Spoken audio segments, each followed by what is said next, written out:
عليكم ورحمة الله وبركاته. اللهم صل وسلم وبارك على سيدنا محمد. النهارده يا جماعة هنتكلم على موضوع مهم جدا اللي هو الجرب. لأن في ناس ياما بتكلمني بتقول احنا عايزين نعرف علاج للجرب، لأن الجرب تعبنا خلاص ما عدناش برضه بنعمله تجربات وبنعمله علاج وبنعمله مش عارف وبنجيبه ونخلي ونسوي مفيش أي نتيجة. علاج الجرب يا جماعة سهل خالص، والله العظيم سهل. النهارده هنتكلم فيه اللي احنا إن شاء الله هنحلوه بطريقة بسيطة خالص، وإن شاء الله مش هيبقى عندك جرب خالص في المزرعة تاني. الناس اللي بتتكلم على الجرب والكلام من ده ماشي، اللهم صل على سيدنا محمد. الموضوع الجرب والكلام ده يا جماعه انا بشوفه الناس بتتكلم فيه، بيعملوا مواصفات يعني مثلا بيقول لك بيجيب مش عارف شويه كريمات على شويه مش عارف مراهم على شويه زيت على شويه مش عارف ايه، ويقعد يدهن ويعمل ويقول لك ما فيش اي نتيجه. احنا يا جماعه عندنا يعني بفضل الله بقالنا كذا سنه بنتعامل مع الجرب دي. ما فيش الناس بتقول لك هو صعب، والله العظيم الجرب دي سهل خالص، ما في اي مشكله وعلاجه سهل وما فيش اي مشكله. الجرب دي بيعتمد على المكان اللي انت بتربي فيه، وبيعتمد على الشخص اللي بربي الارانب. اللهم صل على سيدنا محمد. هنيجي مثلا نتعامل ازاي مع الجرب؟ بس الاول نتكلم ايه هو الجرب الاول. يعني الجرب دي بيعمل ايه للارنب ماشي، وبيخشش الارنب في اضرار ماشي، ويخليك تزهق اللي انت تصفي الارنب بسبب الجرب. الجرب ده يا جماعه اول حاجه بيعملها ماشي، بيوقف النمو بتاع الارنب خالص، ما بيخليش فيه تحول، لان الارنب ده الجرب ده حشره بتعيش في دم الارنب تحت الجلد ماشي. فلما بتعيش مع الارنب بتمص اي بروتين داخل الارنب، اي غذاء داخل الارنب بتمصه، لان الدم عند الارنب هو اللي بيعدله هو اللي بيديله، هو اللي بيزود عنده البروتين، وهو اللي بيخلي الارنب يحول. طبعا انت بقى لما بتمص الدم بتاعي خلاص مش هيبقى مش هنزيد ولا نحول معاك. ادي دي حاجه. تاني حاجه بيعمل الام عقم، بيخلي الام ما تعشرش. دي تاني حاجه. تالت حاجه اللهم صل على سيدنا محمد، بيخلي الارنب دايما عندك خاسس ومسلسل ماشي، ورافض اي حاجه، يعني رافض اللي هو يعشر، رافض اللي هو اللهم صل على سيدنا محمد حتى بيقف ساعات بيجي عند الاكل ويقف، لان احنا بنشوف حالات جرب فظيعه الصراحه يعني. في موضوع الجرب دي سهل، احنا نحلوه بطريقه بسيطه خالص، ما فيهاش اي مشكله، ولا بقى تجيبوا كريمات ولا مراهم ولا زيوت ولا الكلام دي خالص. كل اللي احنا هنتعامل معاه مع الارنب ماشي هما حاجتين اتنين بس هنعملهم كل اسبوع ماشي. احنا بنتكلم الناس اللي عندها جرب ممكن تتعامل كل 3 ايام، هتعمل الموضوع دي لغايه لما الجرب يروح من عندها، وبعد كده ماشي هتتعامل كل اسبوع بحاجتين اتنين بس اللي هم الطبيعي. في نفس الوقت انا بعالج زي ما انا قلت لكم في الفيديوهات اللي فاتت، انا هدفي اللي انا لما بعمل حاجه ما بتبقاش هدفها مثلا اللي هو الجرب بس، يعني الموضوع اللي انا بقول لكم عليه دي هدفه مش الجرب بس، لا انا بعالج الجرب وبعالج اي بكتيريا تاني في المكان، وبخلي الارنب عنده نضيف اكنه ماشي كل يوم بيتغسل، اكنه زي واحد كده بالشطه، فاكن الارنب ده بالشطه كده وبيبقى مظبوط ماشي. اللهم صل على سيدنا محمد. هنعمل ايه؟ جايين ببخاخه زي دي كده يا جماعه ماشي، ببخاخه زي دي، وهنجيب اللي هو الديزانول. الديزانول هنجيبوه ماشي، هنحطه سنتي على الرتل. عايز تقول لك يا عم انت جبت الفايده، جبت يعني محدش قاله. اقول لك يا باشا، ما انت الديزانول ده لما بترشه كل اسبوع، انا كده بتعامل مع الارنب كوقايه، اللي انا ما بخليش حشره الجرب ديت تيجي ناحيته خالص، لان انا كل اسبوع بتعامل معاه. مش بروح اجيب شويه زيوت وادهن للارنب وبتاع وانا ما بطهرش. التطهير عند الارنب هو اساس كل حاجه. يعني انا لما بكون بطهر عند الارنب، الارنب ولا يجيله جرب ماشي، ولا يجيله اي بكتيريا في الجسم ماشي، لان الارنب ساعات ممكن يكون متعور، يجي التعويره بتاعته دي. انا ما بطهرش الخطوط، ما بطهرش السلك. السلك دي لما ما بتطهرش الارنب التعويره بتاعته دي بتحك في السلك كده، لما بتحك في السلك ماشي بتعمل نوع بكتيريا. طب انا بقى لو برش باستمرار وموت البكتيريا اللي على السلك، مش هيحصل اي مشاكل عند الارنب. فانا نعمل ايه؟ هم حاجتين نرشهم كل اسبوع. هتجيب الديزانول ارشه كل اسبوع. طيب ارش الديزانول كده وخلاص؟ لا، ما بترشش كده وخلاص. انا برشه ازاي ماشي؟ باجي مثلا الوقت اللي بترش فيه يا ريت ما يكونش في وقت حر، يعني لو احنا في الصيف ما نرشوش الظهر، تترش الصبح، لانه هو من طبيعته حامي يا جماعه، بياكل في جسم الارنب، يعني لما بيجي على الارنب بياكل في الجسم ماشي. لو مع الحراره والكلام من ديت بيعمل له بيعمل مشاكل مع الارنب ماشي. هتقول لي يا عم طب هو بيعمل مشاكل بالرشوش ليه؟ يا باشا كل حاجه ليها ليها طريقتها في المعامله. انا لما بنتعامل بالتزام بنتعامل معاه بطريقه ما يأذيش الارنب. لو اتعاملت معاه بدل السنه 100 سنه مش هيأذي معايا الارنب، لان انا بتعامل بيه صح. ما بروحش اكتر على رتل الميه اكتر من سنتي، وما بروحش ارش في الحر، وما بروحش ارش على تعويره في الارنب. يعني الارنب عنده تعويره ما بروحش ارش عليه، ماشي. ما بروحش ارش في الحر، ما بروحش اكتر ايه اكتر من كميه السنتي على الرجل. لا انا برش على الارنب، الارنب يكون قدامه نضيف ومية مية. ما برشش في الحر، انا برش الصبح. ماشي. طيب ارش كده وخلاص؟ لا، برضه حاجتين اتنين لازم نعملهم مع الايه مع الديزاينر دي، عشان برضه نفيد الارنب من ناحيتين. اول ناحيه اللي انا اطهر الارنب ما يبقاش عنده جرب. تاني حاجه اللي الارنب ما يجيلوش سموم، لان الارنب طبيعته كده كده لما بترش عليه اي ميه بيقعد يلحس في نفسه. فلما بيلحس في نفسه، ماشي، ايه بيلم الرش اللي انت رشه على جسمه، فبيعمل له سموم عنده.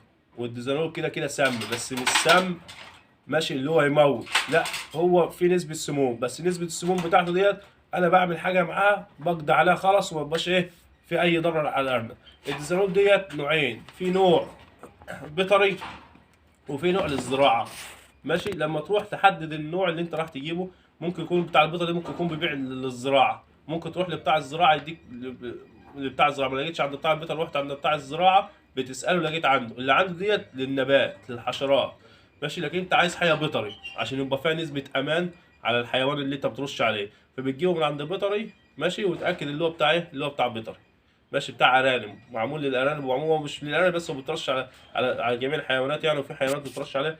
فانت بتقول له كده باللسان يعني، بتعرفه اللي انت فاهم. قول له انا عايز الزانول للارانب بيطري. جبته، مفيش اي مشكله. حطينا بخاخه زي دي مثلا 4 رتل، بحط ال4 رتل عليهم 4 سم، بهزها كده، اتهزت تقلبت ال4 سم. برش امتى؟ برش الصبح. طيب لما اجي ارش كده على الارانب على طول؟ لا، انا برش الصبح لو المكان عندي دافي. لو المكان عندي دافي اللهم صل على سيدنا محمد. بنيجي مثلا حطيت ال4 سنتي وهزيتهم هنا، باجي على الارنب برش عليه امتى؟ الصبح. طب لو انا عندي مثلا المكان دافي ومدفيه، لو انا في الشتاء مثلا، بشغل الشفاط دقيقة واحدة. لو عندي شفاط بشغله دقيقة واحدة. ماشي. الشفاط بيسحب السخونية اللي في المكان، بيخلي المكان ايه رطب. لما انا بقى ارش مية ساعة على الارنب ما يجيلوش ايه برد. برضو الناس اللي بيقولك انا بعد ما برش بيجيلي برد، ما انا برضو بعرفك اهو. يعني انا عندي بوصل المعلومه من كل الاتجاهات. لما تيجي رش على الارنب وهو جسمه مش سخن، يعني المكان مش سخن. مش هتروح مكان هو سخن ودافيان وترش عليه ميه ساعه يجي له برد، لا. شغل الشفاط عندك شويه، ما عندكش شفاط ممكن تفتح الباب، ممكن تفتح شباك. المهم ان انت ايه تطر المكان ايه قيمه 5 دقايق بس كده، السخونيه اللي فيه تطلع، يبقى المكان بقى ايه يتلائم مع الرش ايه من الميه الساعه. الارنب كده ما يجيلوش برد. طيب ارش كده برضو على طول؟ لا، في حاجه تانية. هنيجي مثلا في الشتاء ممكن ترش في اي وقت في النهار، يبقى الجو معتدل وحلو ومفيش حر. في الصيف هنرش الصبح. طيب قبل ما نرش نعمل ايه؟ قبل ما ترش يا باشا، انت مثلا هترش الساعة 9 الصبح، هنيجي مثلا من الساعة 8 او الساعة 7 زي ما انا بصحى من النوم، بصحى الساعة 7 احط في المية مضاد سموم. هتقول لي يا عم ليه؟ هنقول لك انت مثلا بترش كل مرة في الاسبوع، كل يوم جمعة مثلا برش ايه بزانول. طيب ما انت كده كده كل اسبوع بتحط مرة مضاد سموم، يعني كل اسبوع كده كده تحط مره مضاد سموم، يبقى انا نستفاد منهم الاثنين مع بعض. اللي انا ما اروحش في يوم في نص الاسبوع مثلا ارش الديزانون وما احطش ايه المضاد السموم غير بعدها ب3 ايام. ممكن يحصل عندي اي مشكله في الفطام الصغير، او اي بتلحس نفسها يحصل عندها سموم. لا، فانا بستعمل الاثنين مع بعض، بستفاد من الاثنين مع بعض. بستفاد من مضاد السموم اللي هو يفاديني من الديزانول، وبستفاد منه اللي هو اللهم صل على سيدنا محمد يغسل الكبد من عند الارانب من السموم والكلام من دي. يبقى انا استفدت من مضاد السموم ايه من الاثنين مع بعض. طيب اتعاملت كل مره في الاسبوع بمضاد السموم. اليوم اللي انا احط فيه مضاد السموم احط قبل الرش بساعه، قبل الرش بساعه بحط. ماشي. خلصت كده من الديزانون. في حاجه تانية هنستعملها كل اسبوع مثلا، ماشي، بس مش هنستعملها بقى في نفس اليوم. مطهر برضو. انا ما بقولش يوت ولا بقول اي فاير كوكريس ولا الكلام ده، انا بتكلم على اللهم صل على سيدنا محمد الديزانول، وبتكلم على الخل. اجيب خل، عندك نوعين خل. ماشي. كان في فيديو برضه في تطهير الخطوط بتاعت الميه كنت بتكلم على الخل اللي هو الطبيعي 100%. ممكن تجيبه في في التطهير برضه بالبخاخ، هيبقى قوي. لو هو واسع مش عايز تجيبه، ممكن تجيب خل من اللي هو بتاع الطعام. هتجيب شركة كويسة، أي إزازة من شركة كويسة. ماشي.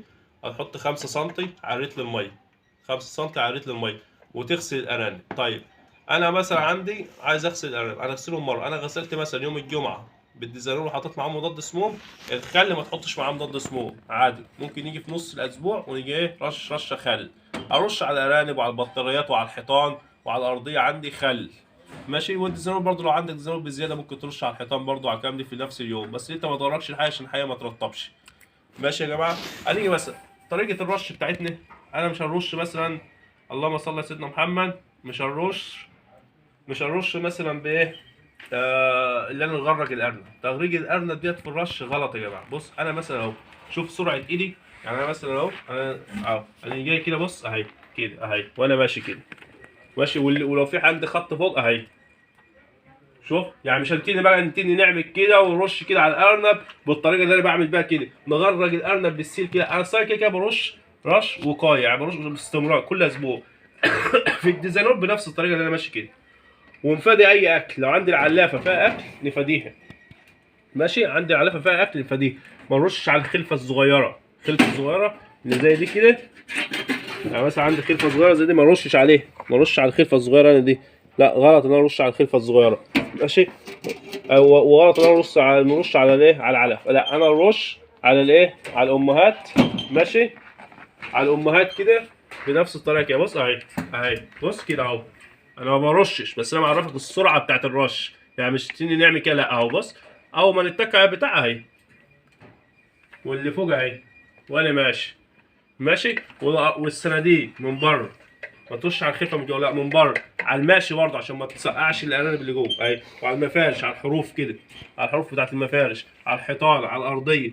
الكلام ده كله بالتطهير اللي هو ايه، بالخل والديزانو. وفي نفس الوقت يبقى لك كده فضيله الجرب. ولا تقول لي بقى اللهم صل على سيدنا محمد، نحط نجيب زيت ونجيب مراهم ونحطهم على بعض وندهن وكلام من دي. انت كده بتعالج مرض بيجي عندك كل شويه عايز تعالج، كل شويه بيجي عندك. لا انا عايز نقضي عليه خالص ونعمل له وقايه عندي لو ما يجيش. الديزانول والخل والكلام من دي انا برش باستمرار كل اسبوع. وبغسل المفارش، غسيل المفارش برضه يا جماعه. اغسل المفرش بتاعك كويس، اغسل دنيتك كويس بالميه.